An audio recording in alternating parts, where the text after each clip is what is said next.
Hi అండి, welcome to our channel. ఈరోజు కొంచెం డిఫరెంట్గా కొబ్బరి పచ్చడి ఎలా చేయాలో చూపిస్తాను. ఒక ప్యాన్ తీసుకొని ఒక 1/2 టేబుల్ స్పూన్ జీలకర్ర, ఒక 1/2 టేబుల్ స్పూన్ మినపప్పు, ఒక 10 రెడ్ చిల్లీస్, ఈ 3 తీసుకొని గ్యాస్ కొంచెం ఫ్లేమ్లో పెట్టుకొని ఫ్రై చేసుకోవాలి. మంచి బ్రౌన్ కలర్లో వచ్చేంత వరకు ఫ్రై చేసుకోవాలి. అప్పుడే మంచి టేస్ట్ వస్తుంది. ఇలా ఒక 2 మినిట్స్ అలా ఫ్రై చేసుకొని ఒక ప్లేట్లోకి తీసుకుందాం. అదే ప్యాన్లో ఒక టేబుల్ స్పూన్ ఆయిల్ తీసుకోవాలి. ఒక కప్పు ఆనియన్స్, ఇవి కొంచెం లైట్ బ్రౌన్ కలర్లో వచ్చేంత వరకు ఫ్రై చేసుకోవాలి. ఇలా ఫ్రై అయిపోయిన తర్వాత ఒక కప్పు కొబ్బరి తీసుకోవాలి. కొబ్బరి కూడా మంచి బ్రౌన్ కలర్లో వచ్చేంత వరకు ఫ్రై చేసుకోవాలి. ఇలా ఆనియన్స్ కొబ్బరి రెండు ఇలా అంతవరకు ఫ్రై చేసుకోవాలి. దీన్ని కూడా ఒక ప్లేట్లోకి తీసుకోవాలి. అదే ప్యాన్లో కొంచెం ధనియాలు, ఒక టేబుల్ స్పూన్ ధనియాలు వేసుకుని వేయించుకోవాలి. ఒక 2 మినిట్స్ అలా ఫ్రై చేసుకొని ఇలా ప్లేట్లోకి తీసుకోవాలి. ఇది మొత్తం చల్లారేంత వరకు ఒక 2 మినిట్స్ అలా వెయిట్ చేసి ఒక మిక్సీ బౌల్లోకి తీసుకోవాలి. కంప్లీట్గా చల్లారిన తర్వాతనే మనం మిక్సీ పట్టుకోవాలి.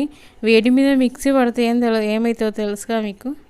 అందుకే కొంచెం చల్లారిన తర్వాత ఇలా మిక్సీలోకి తీసుకోవాలి.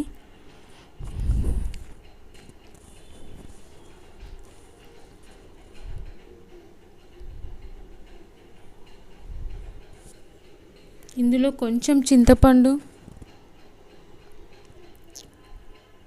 ఒక 3 వెల్లుల్లి, టేస్ట్కి సరిపోయేంత సాల్ట్,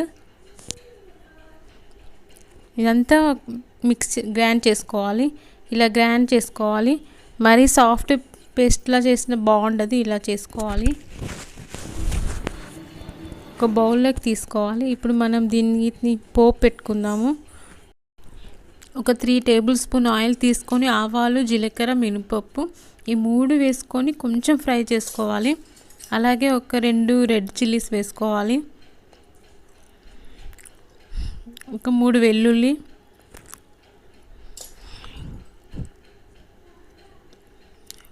ఇవి ఒక 2 మినిట్స్ ఫ్రై చేసుకోవాలి.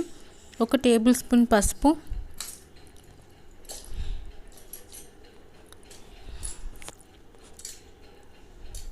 కొంచెం కరివేపాకు యాడ్ చేసుకోవాలి. కొంచెం ఒక 1 మినిట్ అలా ఫ్రై అయిపోయిన తర్వాత మన చట్నీలో యాడ్ చేసుకోవాలి. అంత చాలా టేస్టీగా ఉండే కొబ్బరి చట్నీ రెడీ అండి. ఒక్కసారి ట్రై చేసి చూడండి, చాలా చాలా బాగుంటుంది.